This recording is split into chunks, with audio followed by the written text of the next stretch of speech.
ተቀላቅሎ ጽድቅ በፍጹም አይቻልም። መለየት ነው። ቶሎ ንስሐ መግባት፣ የተቀደደውን ጥፋት ለድሃ መስጠት። ኢትዮጵያ ስንት የተናካር ዛ ልብስ ያጣ የተራቆት ስንት አለ ኢትዮጵያ ላይ። ስጡት እስቲ እሱ ፋሽን ነው ብሎ ይለበሰው በዛውን ከብድ ይከላከልበት። እናንተ ግን ተለዩበት ከዓለም። መቼም የድሃ ዕርቃኑን ከሚያጥር ይሻለዋል። ቱቦ ስር ከሚያጥር የሚለብሰው ከሚያጣ እሱ ይሻለዋል። በጣም ወደዛ ነው። በአለባበሱ ባጠማጠሙ አይታ አንተ ምንድነው አይሁዳዊ ነህ እኔ ሳምራዊ ነኝ አንድም ይላሉ መተርጉማ አንተ አይሁዳዊ ነህ ስትለው ራሷን ዝቅ ማድረጓ ነበር በትህትና። ለምን በእምነት የሚታወቁት አይሁዳውያን ናቸውና፣ እግዚአብሔርን በማመን የሚታወቁት አይሁዳውያን ናቸውና፣ ሳምራውያን ግን የሚታወቁት ጣዖት አምልኮት በማካሄዳቸው ነው። ስለዚህ አንተ አይሁዳዊ ነህ ከሚያምኑት ወገን ነህ፣ እኔ ደግሞ ሳምራዊ ነኝ ከካዱት ወገን ነኝ። ትህትና ማንነትን ግልጥ አድርጎ በእግዚአብሔር ፊት መናገር። ምን አላት ክርስቶስ? አንቺ ሴት አላት የእግዚአብሔርን ስጦታ። የማንን ስጦታ? የሚገርም ቃል። የእግዚአብሔርን ስጦታ አላት። የእግዚአብሔር ስጦታ የሆነውን ይህንን ውሃ አላት። የማን ስጦታ? የማን ስጦታ? ግን ተናጋሪው ማን ነው? ማን ተናጋሪው? የማን ስጦታ አላት? እንደ ሰው ሆኖ ነው የሚናገረው ክርስቶስ። ራሱ እግዚአብሔር ሳይሆን ቀርቶ አይደለም። ቀዳሚው ቃል ውእቱ ቃል እግዚአብሔር። ዮሐንስ በወንጌሉ በመጀመሪያ ቃል ነበረ፣ ቃልም በእግዚአብሔር ዘንድ ነበር ይልና ቃልም እግዚአብሔር ነበረ። ቃል ማን ነው? ኢየሱስ ክርስቶስ። ወረድንና ቃልም ሥጋ ሆነ። ቃል ሥጋ ሆነ ማለት ተለወጠ ማለት አይደለም፣ ተዋሃደ ማለት ነው። ተዋሃደ ሲባል ደግሞ ቀለም ከቀለም ጋር እንደሚዋሃድ ተቀላቀለ ማለት አይደለም። ባለመጠፋፋት ባለመለያየት ተዋሃደ። ይሄ ነው ምስጢር የሚያስኘው ማለት ነው። ራሱ እግዚአብሔር ሆኖ የእግዚአብሔር ስጦታ የሆነውን ውሃ የሚጠይቅሽ ማን እንደሆነ ብታውቂ ኖሮ አንቺ ራስሽ ትለምኚ ነበር አላት። አሁን ሲላት በእጅህ ላይ መቅጃ የለም አለችው። ጉድጓዱ ጥልቅ ነው። ተመልከቱ፣ ባህር የፈጠረውን ጌታ ጉድጓዱ ጥልቅ ነው፣ በእጅ መቅጃ አላት። ደግሞስ አለችው ይሄንን ውሃ የሰጠን አባታችን ያዕቆብ ነው። አንተ ከአባታችን ከያዕቆብ ትበልጣለህን አለችው። ክርስቶስን ምን ብለውታል? ኤልያስ ነው፣ ሙሴ ነው፣ ከነቢያት አንዱ ነው ብለውታል። ይህችን ሴት ምን አለችው? ከአባታችን ከያዕቆብ ትበልጣለህ ወይ አነሳ አለች። እሱ ግን የያዕቆብ ምንድን ነው? ማን ነው እሱ? የያዕቆብ አምላክ። ያዕቆብን የፈጠረ ያዕቆብን በበረሃ የባረከ በረከትን የሰጠው ስሙን ቀይሮ እስራኤል ያለው እግዚአብሔር እኮ ነው። ካልባረከን አልለቅህም ያለ ያዕቆብ የተባረከው በሱ እኮ ነው።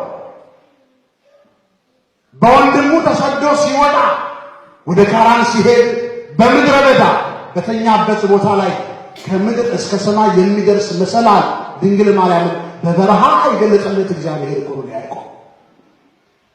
ከሱ ዘር ተወልዶ ነው ኢየሱስ ክርስቶስን ሰው የተባለው፣ ፍጹም ሰው የተባለው።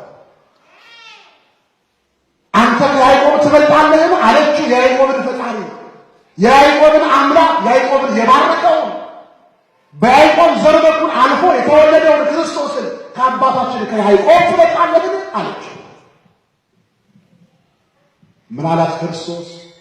ከዚህ ውሃ የሚጠጣ ዳግመኛ ይጠማል፣ እኔ ከምሰጠው ውሃ የሚጠጣ ግን ለዘላለም አይጠማም።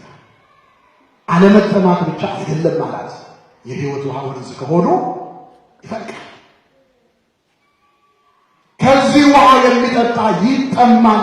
እኛ ብዙ ጊዜ ግብግባችን ከሚያስጠማው ውሃ ጋር የምንወጣው የምንወርደው የምንለፋ ዳገት የምንወጣው ቁልቁለት የምንወርደው እንቅልፋችንን አጥተን የምንሰራው ለሚያስጠማው ውሃ ነው።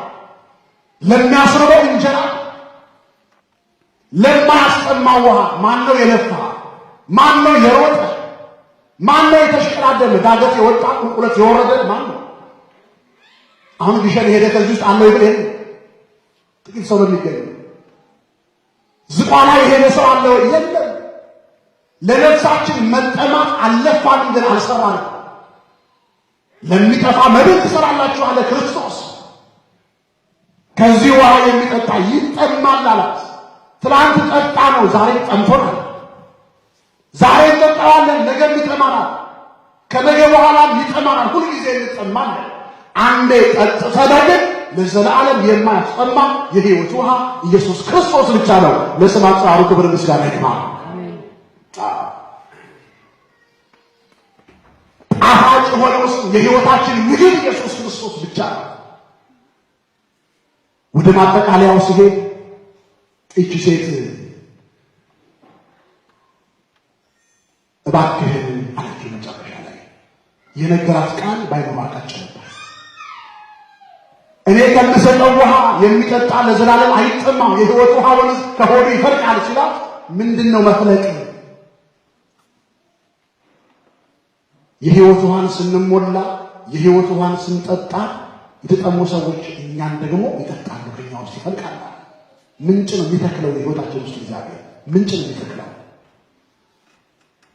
እንደው ዝም ብሎ የሚፈልቅ ምንጭ። ኦሪት ዘኍልቍ ምዕራፍ 20 ላይ ተጠማን አሉ እስራኤል። ተጠማን ሲሉ እስራኤል ሙሴ ሄደና ወደ እግዚአብሔር ምን አለ? እግዚአብሔር ሆይ ሕዝቡ ተጠማው እያለ ነውና ምንድነው የምትለው አለ። ለምን ትጮኻለህ አለው እግዚአብሔር ሙሴ። ያንን በትርህን አንሳ ውሰድ፣ ወደ በረሃው ሂድ፣ ደረቁን ድንጋይ ምታው፣ እግዚአብሔር አዞሃል፣ ውሃ ስጥ ብለዋል። ሙሴም ሄደ፣ ሕዝቡን ሰበሰበ። በረሃ ውስጥ ለምን ሰበሰብከን? አንድ ትልቅ አለት ትልቅ ድንጋይ መሃላቸው አቆመ። ምንድነው ይሄ ድንጋይ ሲሉት እግዚአብሔር አዞታል ውሃ እንዲያወጣ። ይሄ ድንጋይ አዎ ለተአምር ተሰበሰበ ሕዝቡ። ጥቁር ድንጋይ እንዴት ነው ውሃ የሚያወጣ? ከጥቁር ድንጋይ ውስጥ እንዴት ነው ውሃ የሚወጣ? ለካ እግዚአብሔር ለክፉ ቀን ያስቀመጠልን ስልክ ያለው ጥቁር ድንጋይ ውስጥ ነው። ለስም አጠራሩ ክብር ምስጋና ይግባው።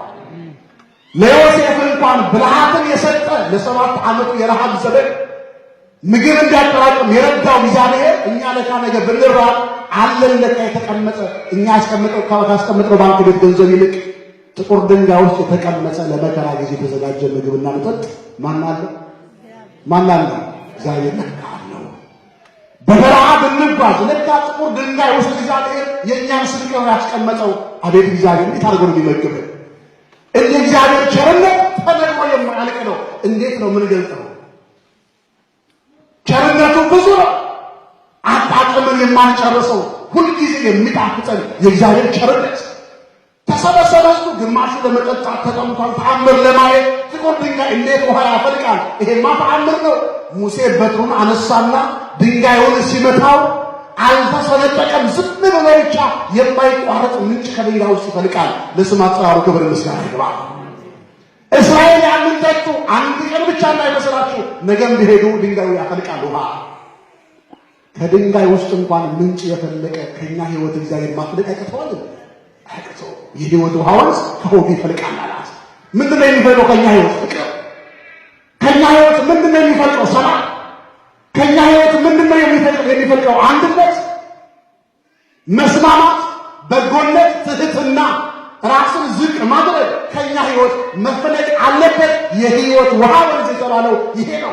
ከኛ ሕይወት መፈለቅ አለበት። ምግባር የሚባለው ይሄ ነው፣ ሌላ ነገር አይደለም። አሁን ምናለች? ሀበኔ ውእቱ ማያች፣ ጌታ ሆይ እባክህ ይሄ አንተ አሁን የምትናገረውን ውሃ አለች። ተለየባት። ይሄ ውሃ ምን አይነት ውሃ ነው? ዝም ብሎ የሚፈልቅ የማይቋረጥ ምንጭ። ምን አይነት ውሃ ነው? ይሄንን ውሃ በሕይወቷ ስታመላልሰው ሰምታ የማታውቀው ውሃ ነው። እባክህን ይሄንን ውሃ ዛሬ ሆኖ ስጠኝ። የመዳን ቀን መቼ ነው? መቼ ነው? ዛሬ ውስጥ ያለች መቼ አለችው? ከዛሬም ደግሞ አጠርስ ያለው ቅዱስ ጳውሎስ አሁን ነው። ይሄንን ውሃማ አሁን ስጠኝ አለች። ክርስቶስ ምን አላት? ሂጂና ባልሽ ጠርተሽ የህይወት ውሃ ለብቻ አይሰጥ። ግላዊ ብትሆኝ ያላገባሽ ብትሆኝ የሰየው ለብቻሽ ይሰጥሽ ነበር። ግን ስላገባሽ ማን ይዘሽ ያላል? አሁን ድንጋጤና ፍርሃት ተሰማት። እቺ ሴት ውስጧ የተነገጸባት ጀመረ። በፍርሃት ተዋጠች። ቶሎ ብላ የመለሰችው መልስ ግን ለማምለጥ ባለኝ ነበር። ምን የለኝም? አምስት ባሎች ሞተውባታል። ስድስተኛ አግብታለች። ስድስተኛውን ባሏን ግን መንደር ያስቀመጠችው እንዳይሞትብኝ ብላ ቤቷን አስገባችው። ባለኝ ማለች። አግብታ እንዳላገባችው ማለች። ትዳር ይዛ እንዳልያዘችው ማለች። ባለኝ ማለች። ይሄን ቃል ተናግራ ሳትጨርስ ነው ክርስቶስ አምስት ባሎች ነበሩ ሲላት ሰውነቷ በላብ ተጠመቀው። እንባዎቿ የወረዱት በዚያ ሰዓት ነበር። ለካ መከራዬ ከሳምራውያን ከተማ አልፎ በይሁዳ ከተማ ሁሉ ተሰምቶብኛል አለች። ኃጢአቴ፣ በደሌ፣ ክፋቴ፣ ጭንቀቴ፣ ሐዘኔ፣ እንባዬ፣ የመከራዬ መደራረብ፣ የመከራዬ መፈራረቅ ለካ ከሳምራውያን ከተማ አልፎ በይሁዳ ከተማ ተወርቷል። ለካ ማን ነገረው? ለኢየሱስ ክርስቶስ ራሱ የልባችንን ያውቃል እንጂ ለስም አጠራሩ ምስጋና ይግባው። ነጋሪ አያስፈልገውም። ኢየሱስ ክርስቶስ ልባችን ውስጥ ያሰበነውን እሱ ያውቃል እኮ። መከራችንን ከሱ በላይ ማንም ሊያውቅልን የሚችል የለም። ችግራችንን ከሱ በላይ ማንም ሊረዳልን የሚችል ሰው የለም። አምስት ባሎች ነበሩሽ፣ አሁን ያለው ባልሽ አይደለም ሲላት ደነገጠች። ልቧ ተሰበረ። እንደገና ያ ሐዘኗ ተቀሰቀሰ። እንደገና ያ ጭንቀቷ ተቀሰቀሰ። ምን አለችው? አንተ ነቢይ ትመስለኛለህ አለችው። ነቢይ ትመስለኛለህ? አዎ ክርስቶስ አባቶቻችን ሐዋርያት ነቢይ ይሉታል። ዘመነቢያት ነቢይ ነው።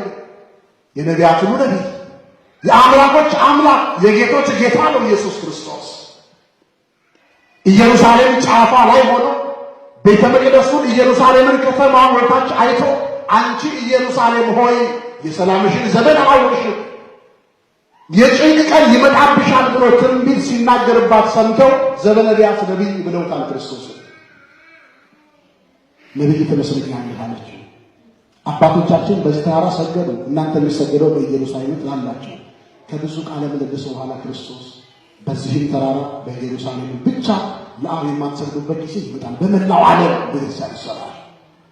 በመላው ዓለም ቤተክርስቲያን ይታነጻል። አሁን ክርስቶስ ይሄን ሲላት ምን አለቻቸው? ሴት ወደ ርዕሴ ስመጣ እባክህን አለችው። ልቧ የደከመባት ሴት፣ ያዘንኩ ሴት ነኝ፣ የተጨነኩ ሴት ነኝ፣ እንባዬ የሚወርድብኝ ሴት ነኝ። እባክህን አንተ ተወኝና የልቤን ሊነግረኝ የሚችል ሕይወቴን የሚያክምልኝ፣ ስብራቴን የሚጠግንልኝ፣ ከሐዘኔ የሚያጽናናኝ፣ እንባዬን የሚያብስልኝ አንድ የምጠብቀው መሲህ አለ፣ ክርስቶስ የተባለ። እርሱ ሲመጣ ሁሉን ይነግረናል። አንተ ግን ተወኝ አለችው። ምናላት ክርስቶስ በተስፋ ስትጠብቂው የነበረው መሲህ እኔ ነኝ አላት። ለስማት ተናሮ ከወደ ምስጋና ይገባው። እኔ ነኝ ሲላት ነው በድንጋጤ እንስራዋን ጥላ ሰበረች። እንስራዋን ሰበረች። የሚያስጠማውን ውሃ ዳግመኛ አልቀዳም ስትል፣ የሚያስጠማውን ጊዜያዊውን ውሃ ዳግመኛ አልቀዳም። አንተ የሰማይ ውሃ ያለህ ስጋዊውን ውሃ ዳግመኛ አልቀዳም። መንፈሳዊው ውሃ አንተ እያለህ ቅዱስ ጳውሎስ ያ አለት ክርስቶስ ነው። የማያቋርጥ ምንጭ የሚፈልቅበት አለት ክርስቶስ ነው። አንተ አለት እያለህ የሕይወት ውሃ ምንጭ የሚፈልቅበት እያለ ሁለተኛ ይሄን ውሃ አልጠጣም ስትል እንስራዋን ሰብራ ወደ ከተማ ሄደች። የጠላት ሰው ሁሉ ክርስቶስ ቢያድርባት ከቧት ይሄድ ጀመር። ማን አድሮባታልና? ታያችሁ። መገፋትን ሳለ እግዚአብሔር በደላችን ሁሉ ይቅር ብሎ በእኛ ላይ ሲያድር የጠሉን ሁሉ ይሰበሰባሉ ግር ብለው። እኛ ላይ የሆነ የሚታይ ወርቅ ያለ ይመስል፣ አዎ ከወርቅም ወርቅ አለ። የእግዚአብሔር ክብር እኛ ላይ አለ። የእግዚአብሔር ምሕረት እኛ ላይ አለ። የእግዚአብሔር ቸርነት እኛ ላይ አለ። ሰው ሁሉ ተሰበሰበ። ምን አየሽ? ሕይወትሽ ሲለወጥ አይተናል አሏት። የልቤን ችግር የነገረኝን እንጠብቀው የነበረውን መሲህ ክርስቶስን እኮ አገኘሁት። እሱን ከማግኘት በላይ ምን ደስታ የለም። ከእሱ ጋር ከመሆን በላይ ምን ደስታ የለም። ሕዝቡ ሁሉ መጡ፣ አዩ። ክርስቶስ እውነትም የሕይወት ውሃ ነው። እውነትም የሚያስጠማ ውሃ ነው። እውነትም ታሪክን የሚቀይር ውሃ ነው። እውነትም ስራ ሊያሰብር እንስራችሁን ስበሩ። እንደዚህ ሴት በእጃችን የያዝነውን እንስራ ካልሰበርን የሕይወት ውሃ መቅዳት በፍጹም አንችልም። እኛ የምንሰብረው የሚታየውን ገላ አይደለም፣ የሚታየውን እንስራ አይደለም። የምንሰብረው በውስጣችን ያለውን ኃጢአት ነው። የምንሰብረው በውስጣችን ያለውን ክፋት ነው። የምንሰብረው በውስጣችን ያለውን ተንኮል ነው። ይሄን ሰብረን ወደ ክርስቶስ ከመጣን የሚፈልቅ ውሃ ከውስጣችን ይወጣል። ለዘላለም የማያስጠማን ውሃ እንጠጣለን። እሱ ሲመጣ ሁሉ ይነግረናል። እግዚአብሔር ወደ ሕይወታችን ሁለት ጊዜ ይመጣል። አንድ በሞት ሁለት በዕለተ ምጽአት። አመጣጥ በሞት ነፍሳችንን ሊወስድ በትንሣኤ ጉባኤ ሊያጸድቀን ወይ ሊቆይልን ወደ ሕይወታችን ሁለት ጊዜ ይመጣል። የመጀመሪያ ምጽአቱ አልፏል። ሁለተኛ ምጽአቱ ገና እንጠብቃለን። የመጀመሪያ ምጽአቱ በምህረት በቸርነት ኃጢአተኛውንም ጻድቁንም በጅምላ ለማዳን ነው። ሁለተኛው ምጽአቱ ደግሞ ጻድቃንን ከኃጥአን ለመለየት ነው። ያን ጊዜ ሁሉም የሚድነው እንደ ሥራው ነው። ክርስቶስ ሞቶልኛል፣ ደሙን አፍስሶልኛል፣ በደሙ ድኛለሁ፣ በጸጋው ድኛለሁ የሚለው የታደሰው ምስክር እዚህ ጋር አይሰራም።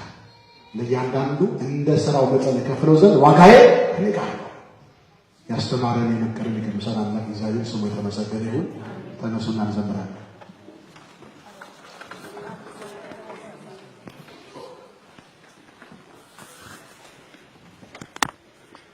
ክንድህ ነጸፍ የሚል